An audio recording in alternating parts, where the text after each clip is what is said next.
আপনার হাতে থাকা এই মোবাইলটা দিয়ে আপনি ইনকাম করতে পারবেন। হ্যাঁ বন্ধুরা, আমি যেহেতু ব্যবসায়িক আইডিয়া দিই, এটাও ব্যবসার মধ্যে ধরে নিতে পারেন।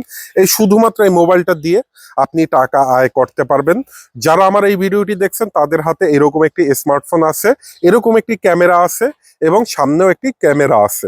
তারা কিভাবে আয় করবেন, আমি যে ভিডিও বানাচ্ছি আপনারা যে দেখছেন তাতে করে আমার ইনকাম হচ্ছে, আপনিও আজকের থেকে এই ভিডিও বানিয়ে ইনকাম করতে পারবেন। এই জন্য কি কি লাগবে, আপনাকে ভিডিও বানাতে হবে এরকম বা এই রকম, ঠিক আছে? ভিডিও বানিয়ে আপনাকে এডিট করে আপলোড দিতে হবে। এই বিষয়বস্তু যারা এই হাতে থাকা স্মার্টফোন দিয়ে ইনকাম করতে চান তারা অবশ্যই কমেন্ট করে জানাবেন কারা কারা ইনকাম করতে চান। আমি ইনশাল্লাহ মোটামুটি কাদায় এরপর ধাপে ধাপে আপনি কিভাবে ভিডিও বানাবেন, কিভাবে পেজ খুলবেন, সব কিছু সব বিষয় আপনাদেরকে ক্লিয়ার করে দেব। আপনারা শিখতে চাইলে অবশ্যই কমেন্ট করে জানাবেন। আমি ইনশাল্লাহ নতুন আপনাদের এই আইডিয়াগুলো দিয়ে আমি সবাইকে ফেসবুক থেকে টাকা ইনকাম করার ব্যবস্থা করে দেব ইনশাল্লাহ।